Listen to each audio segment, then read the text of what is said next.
காஞ்சி நகர் உரையும் காமகோட்டி குருவே காமகோட்டி குருவே காமகோட்டி குருவே. நேயர்களுக்கு அன்பு வணக்கம். அனுஷத்தின் அனுகிரகம் நிகழ்ச்சியில காவேரி, உலகிலே உற்பத்தியாகின்ற காவேரி எப்படி இன்றைக்கு பூம்புகார் வரை நீடித்து கடலிலே கலக்கிறது என்கின்ற அந்த வரலாற்றை நாம் பெரியவர் வாயிலாக சிந்தித்துக் கொண்டிருக்கின்றோம். 3 முனிவர்களை தொட்டு காவேரி நமக்கு கிடைத்ததாக மகா பெரியவர் அவர்கள் உபன்யாசத்திலே சொல்லி இருக்கிறார். ஒருவர் அகஸ்தியர், இன்னொன்று கவேர மகரிஷி, மூன்றாவதவர் ஏரண்டகர். அகஸ்தியரால் எப்படி கிடைத்தது, கவேரகர் அவரால் எப்படி கிடைத்தது அப்படிங்கிறத பார்த்த நிலையில் ஏரண்டகராலே தான் பிரதானமாக அது இந்த மண்மீசை ஓடியது. அப்படிப்பட்ட ஏரண்டகர் பற்றியும் நேற்று நாம் சிந்தித்தோம். இன்றைக்கு சோழ அரசன் பெரும்பள்ளத்திலே விழுந்து மூழ்கி போகிற காவிரியை மடைமாற்றம் செய்வதற்காக முயற்சி செய்த அந்த கட்டத்திலே இருக்கிறோம். ஆயிரக்கணக்கான பேரை அழைத்து கொண்டு சென்று கல்லையும் மண்ணையும் பெரும் பள்ளத்திலே போட்டு அந்த பள்ளத்தை மூடி காவேரியை மடைமாற்றம் செய்து வேறு திசையிலே நிலத்தின் மிசை ஓடுவதற்கு சோழன் எவ்வளவோ முயல்கிறான். ஆனால் ஒரு பயனும் இல்லை. எத்தனை மண்ணை போட்டாலும் எவ்வளவு கல்லை போட்டாலும் அவ்வளவையும் காவேரி விழுங்கி கொண்டு பள்ளத்திலே அது ஓடிக்கொண்டே இருக்கிறதே ஒழிய அந்த பள்ளத்தை அவனாலே அடைக்க முடியவில்லை.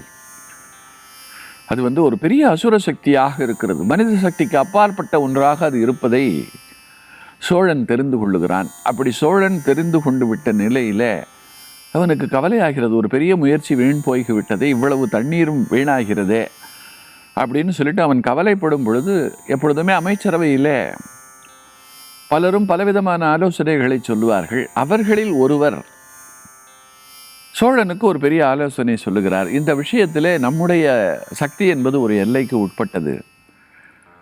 இது இயற்கையை மிஞ்சின ஒரு சக்தி. ஆக இயற்கையை பற்றி நன்றாக அறிந்தவர்களுக்கும் புரிந்தவர்களுக்கும் தான் இதற்கான சரியான விடையை சொல்ல முடியும். இயற்கையை பற்றி அறிந்தும் புரிந்தும் தங்களை வென்றும் வாழுகின்றவர்கள் என்று எடுத்துக்கொண்டால் அவர்கள் முனைந்து தவம் செய்கின்ற முனிவர்கள், அந்த தவத்திலேயே ஒரு உச்சத்தை தொட்டுவிட்ட ரிஷிகள், தங்களுக்குள் தங்களை தேடி கண்டடைந்து விட்ட சித்தர்கள், எப்படிப்பட்ட பெருமக்களால் தான் இந்த பிரச்சனைக்கும் இந்த சிக்கலுக்கும் தீர்வு சொல்ல முடியும் அப்படின்னு அவர் சொல்லும் பொழுது, அப்படி யார் நம் சோழ தேசத்திலே இருக்கிறார்கள் அப்படின்னு சொல்லிட்டு ராஜா கேட்கிறான். அப்பொழுது அவர் சொல்லுகிறார், கொட்டையூரிலே ஒரு சாமியார், மக்கள் அவரை கொட்டை சாமியார் என்றும் அழைப்பார்கள், விளக்கெண்ணை சாமியார் என்றும் அழைப்பார்கள். ஏனென்றால் அந்த கொட்டை ஆமணக்கு கொட்டை. ஆமணக்கு கொட்டையை பிழிந்தால் அல்லவா விளக்கெண்ணெய் வருகிறது. அதனாலே அவருக்கு காரண பெயராக அப்படி அவரை அழைக்கிறார்கள் அப்படின்னு சொன்ன உடனே பெயரே ஒரு மாதிரி இருக்கிறதே, ஒரு முனிவருக்கும் ரிஷிக்கும் உண்டான கம்பீரமான ஒன்றாக தெரியவில்லையே, ஒரு கேலிக்குரிய ஒன்றாக அல்லவா இருக்கிறது அப்படின்னு சொல்லிட்டு ராஜா சொல்லும் பொழுது, பெயரில் என்ன இருக்கிறது, இந்த பெயரை அவர் பொருட்படுத்தவே இல்லை. அவர் உண்மையான ஒரு ரிஷி. அதனால அவர் எனக்கு எப்படி இப்படியெல்லாம் ஒரு பேர் வைக்கலாம் அப்படின்னு சொல்லிட்டுலாம் அவர் கேட்கல. அவர் சகலத்தையும் சமமாக கருதுகின்றவர். அதனால் அவர் அதை பற்றியெல்லாம் கவலைப்படாமல் அவர் தவத்திலே ஆழ்ந்திருக்கிறார். அதனால் இந்த மண்ணை சேர்ந்தவர். அவருக்கு நிச்சயமாக இந்த மண்ணின் மேல் ஒரு மிகப்பெரிய பற்றும் பாசமும் இருக்கும். நாம் அவரிடம் சென்று நம்முடைய சிக்கலை சொல்லி இதற்கு என்ன தீர்வு அப்படின்னு சொல்லிட்டு அவர்கிட்ட கேட்கலாம் அப்படின்னு சொல்லி முடிவு செய்த போது அரசன் சொல்லுகிறான், அந்த கொட்டை சாமியாரை நீங்கள் அரசவைக்கு அழைத்து வாருங்கள், இங்கே அமரச் செய்து அவரிடம் பேசுவோம் அப்படின்னு அவன் சொல்லும் பொழுது அமைச்சர் சொல்லுகிறார், அரசே, ஒருவருக்கு காரியம் ஆக வேண்டும் என்று சொன்னால் அவர் யாரால் காரியம் ஆக வேண்டுமோ அவர்களை தேடி அவர்தான் செல்ல வேண்டுமே தவிர, அதிகாரம் இருக்கிறது, பணம் இருக்கிறது, அந்தஸ்து இருக்கிறது அப்படிங்கிற காரணத்தினாலே நாம் அவர்களை அழைத்து அவர்களிடம் நாம் பேசக்கூடாது. அது மரியாதை அல்ல, பண்பாடு அல்ல. நமக்கு இப்பொழுது கொட்டை சாமியாரிடம் காரியம் ஆக வேண்டும். ஆகையினாலே நாம் தான் அவரிடம் சென்று நம்முடைய பணிவை காட்டி நம்முடைய விருப்பத்தை சொல்ல வேண்டும் அப்படின்னு ஒரு நல்ல ஆலோசனையை இந்த இடத்திலே அரசனுக்கு அந்த அமைச்சர் சொல்லுகிறார். பொதுவாக அமைச்சரவையில் இருக்கின்ற அமைச்சர்கள் முக்கியமான தருணங்களிலே இது போன்ற உயர்ந்த கருத்துக்களை துணிச்சலாக சொல்ல வேண்டும். அரசன் தவறாக முடிவெடுத்தாலோ, தவறாக சிந்தித்தாலோ, தவறாக செயல்பட முனைந்தாலோ அதை தடுத்து நிறுத்தி இது நல்லதல்ல என்று சொல்லுகின்ற துணிவும் தெளிவும் அவனை சுற்றி இருக்கின்றவர்களுக்கு கட்டாயமாக இருக்க வேண்டும். சொல்லப்போனால் இதற்கென்றே ராஜகுரு என்று ஒருவர் இருப்பார். அவர் இந்த மாதிரி தவறு செய்யும் பொழுது சுட்டிக்காட்டி இப்படியெல்லாம் செய்யக்கூடாது, இப்படித்தான் நடக்க வேண்டும் என்று வழி நடத்துவார். அந்த வகையில் இந்த அமைச்சரும் அப்படி சொல்லவும் அரசனுக்கும் அது புரிந்தது. அவன் தன் பரிவாரங்களோடு கொட்டைச்சாமியாரை நேரில் சென்று சந்தித்தான், விழுந்து வணங்கினான். அதற்கு பிறகு அவர் முன்னிலையிலே கையை கட்டி நின்று கொண்டு மிக பணிவாக காவிரி குறித்த தன்னுடைய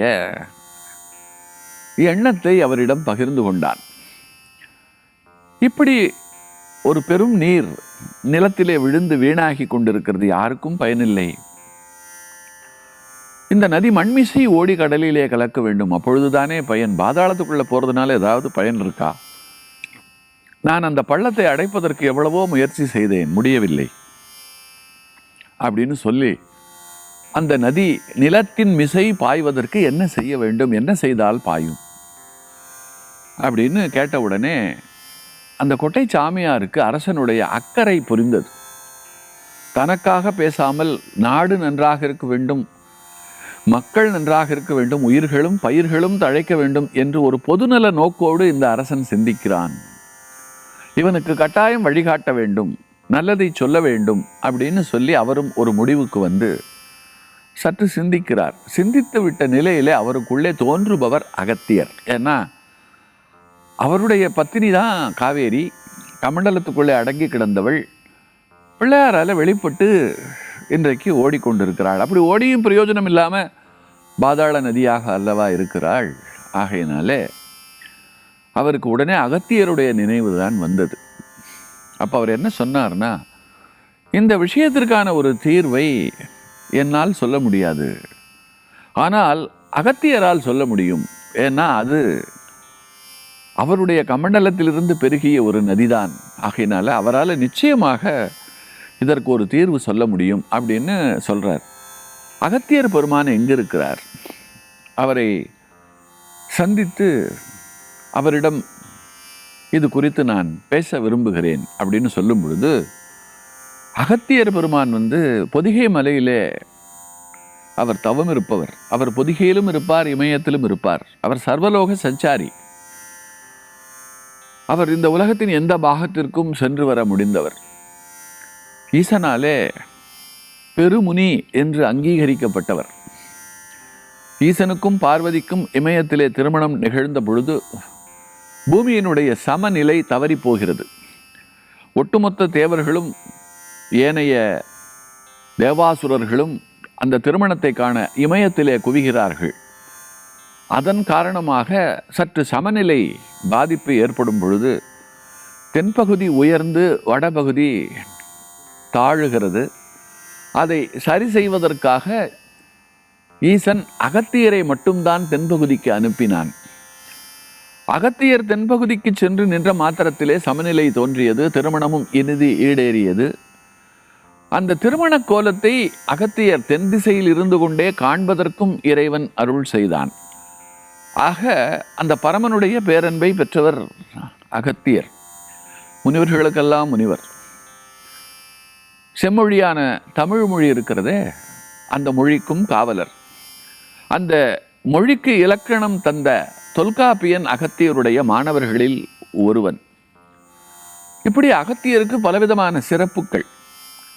அப்படிப்பட்ட அகத்தியர் இந்த மண்ணிலே எங்கிருப்பார் அப்படிங்கிறதே முதல்ல ஒரு பெரிய கேள்வி. அவரை முதலில் தேடி கண்டறிய வேண்டும். கண்டறிந்து அதற்கு பிறகு செய்ய வேண்டும். நீ கவலைப்படாத, இந்த பிரச்சனையை நீ என்னிடம் விட்டுவிடு. நான் அகத்தியரை எப்படியாவது சந்தித்து இதற்கான விடையை தெரிந்து கொண்டு வருகிறேன் அப்படின்னு அந்த கொட்டை சாமியார் சோழனிடம் சொல்லுகிறார். சொல்லிவிட்டு அகத்தியரை தேடிக்கொண்டு அவர் கொட்டையூரிலே இருந்து பொதிகை மலையை நோக்கி செல்லுகிறார். தென்பகுதியினுடைய முனை அதை நோக்கி அவர் செல்லுகிறார். நல்ல வேளையாக அகத்தியர் அந்த மலையிலே தவம் செய்து கொண்டிருந்தார். அழகாக ஒரு குடில், அந்த குடிலிலே இருந்து கொண்டு பொதிகை மலையிலே ஆர்ப்பாட்டத்தோடு கொட்டி கொண்டிருக்கக்கூடிய நதி, அங்கே ஒரு பேரருவி ஒன்று இருக்கிறது. அந்த பேரருவியிலே நீராடி விட்டு ஏகாந்தமாக அவர் தவம் செய்து கொண்டிருந்தார். இப்படி அவருடைய தவ வாழ்க்கை சென்று கொண்டிருந்த நிலையிலே அங்கே சென்று அகத்தியரை தரிசனம் செய்கிறார். தரிசனம் செய்த நிலையிலே சோழ அரசனுடைய சிக்கலை சொல்லி, காவிரி பெரும்பள்ளத்தில் பாயாமல் நிலமிசை பாய்வதற்கு என்ன செய்ய வேண்டும், என்ன செய்தால் அப்படி பாய்வாள், அவள் தெய்வம், அவள் ஏன் இப்படி பாதாளத்தில் விழுந்து வீணாக வேண்டும், உயிர்கள் தழைக்க அவள் உதவி செய்யலாமே, உங்கள் பத்தினிக்கு நீங்கள் எடுத்து சொல்லலாமே அப்படின்னு சொல்லிட்டு இந்த இடத்துல கொட்டைச்சாமியார் அகத்தியரிடம் வேண்டுகோள் விடுக்கிறார். அகத்தியர் அதை கேட்டு புன்முறுவல் பூக்கிறார். பூத்துவிட்டு, காரணமில்லாமல் காரியமில்லை என்பதை அறிய மாட்டீரா நீங்கள்? ஒரு காரணத்தோடு தான் பாதாளத்திலே அவள் பாய்ந்து கொண்டிருக்கிறாள். அப்படி அவள் பாய்வதனுடைய பின்புலம் இருக்கிறது, அது பின்னாளில் எல்லோருக்கும் தெரிய வரும். ஆனாலும் இப்பொழுது நீங்கள் சொன்னது உண்மை. இதனாலே மண்மிசை இருக்கக்கூடிய உயிர்களுக்கு யாதொரு பயனும் இல்லை. சோழன் மிக நல்லவன், பொறுப்பானவன், தன் ராஜ்யம் செழிக்க வேண்டும் என்கின்ற ஒரு பொது நோக்கோடு அவன் விருப்பம் தெரிவித்திருக்கிறான். விருப்பப்பட்டால் மட்டும் ஒரு காரியம் ஈடேறி விடாது. ஒரு காரியம் ஈடேறுவதற்கு தியாகங்கள் ரொம்ப அவசியம். நமக்கு ஒன்று கிடைக்க வேண்டும் என்று சொன்னால் நாம் ஒன்றை கொடுக்க வேண்டும். ஒன்றை கொடுக்காமல் ஒன்று கிடைக்காது அப்படின்னு இந்த இடத்துல அகத்தியர் புதிர் போடுகிறார். கொட்டைச்சாமியாருக்கு ஒன்றும் புரியவில்லை. எதை கொடுக்கணும், எதை கொடுத்தால் அது கிடைக்கும், ஒரு மிகப்பெரிய கேள்விக்குறி அவருக்குள்ளே. எதை கொடுக்கணும், அகத்தியர் எதை கொடுக்க வேண்டும் என்கிறார்? நாளை வரை காத்திருங்கள். காஞ்சி நகர் உரையும் காமகோட்டி குருவே, காமகோட்டி குருவே, காமகோட்டி குருவே.